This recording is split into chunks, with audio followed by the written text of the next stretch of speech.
yarn friends. I have had a question about how to make a yarn rope, and so I thought I'd show you today a really simple method to make a really nice rope. And you can use the rope as a drawstring, as a decoration. I'm going to make a fairly short one today. I know this looks like a pretty long bit of yarn, but it's actually going to make a pretty small rope. But I'm going to do it with 3 strands. So this is some leftover yarn that I had. This is a great project to do with your scraps. But I'm going to take my 3 strands, and I like to tie a knot in one end. Now, if you're doing this with a strand or set of strands that you can hold between your 2 hands, that you can, they're not longer than your arm span, you can just do it like this. Now, I'm not going to do it here on the screen because I can't show you in the viewfinder my arms stretched out, but I could hold this in one hand and then do the twisting with this end. But for the sake of the video, I'm going to show you what you can do with a longer set of strands. Is you can just tape it down on the one end, on the end that you don't have the knot, or you can also put it underneath a piece of furniture, table leg or something, just to secure that end. Now the other end, I'm going to take and I'm going to put my finger in there, and I'm just going to start twisting. I'm going to twist and twist and twist and twist and twist. And you can see it's just starting to twist more and more. I'm going to take my arm where you can't see me twisting, but I'm just continuing to do the same thing. I'm just going to keep twisting like this. And I'm going to twist this all the way up. And I'm going to do this until it is twisted so tight that it's kind of cutting off the circulation in my finger. The tighter you twist, of course, the tighter your finished twist will be. And so you really can't twist this too tight. As I said, get the circulation cut off in your finger. You can kind of see it's already really tight on my finger, but I need to get all the way to the end. Now I'm going to hold this down just so that it doesn't go anywhere, and I am continuing to twist.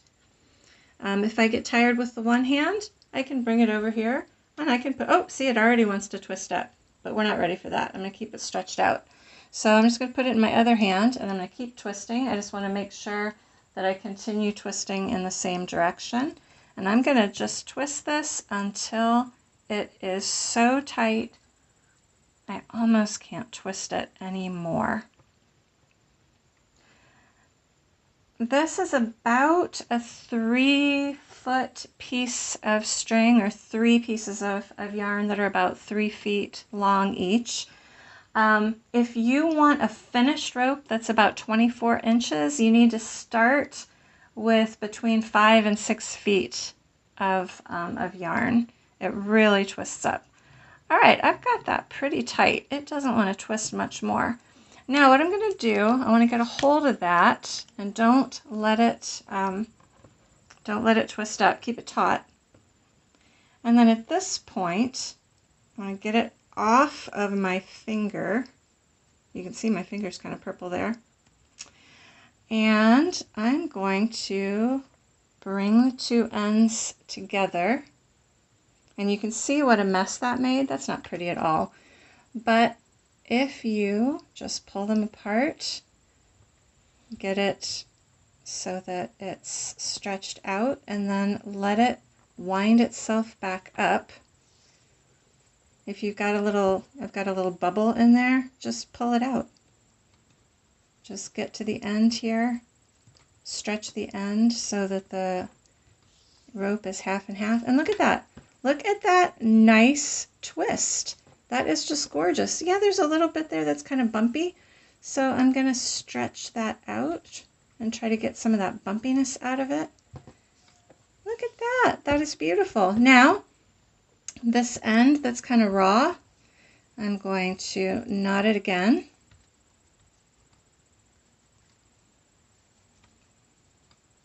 because once it's twisted itself up, it's not going to untwist. It's happy, it's in equilibrium, having twisted itself like that. So I tied another knot. That's kind of yoogly, but I'm gonna take my scissors and cut that off. And then on the other side, I'm going to do the same thing. I'm going to tie a knot.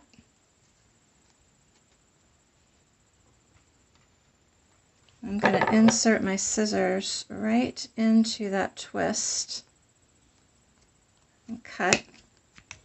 And then do the same thing I did on the other end. Just give it a little cut there. Now, I'll show you my handy dandy trick for fraying the ends. This works especially well with acrylic yarn. Take a comb and just comb those ends. This works a little better if you have a comb with finer teeth, but this one will do. I'm just going to comb those ends out and get them nice and frayed. And you might need to trim some of that fuzz off the end again. But look at that nice fuzzy end. And do the same thing on the other side. Just comb those out. This one's not quite as long as the other end. There we go.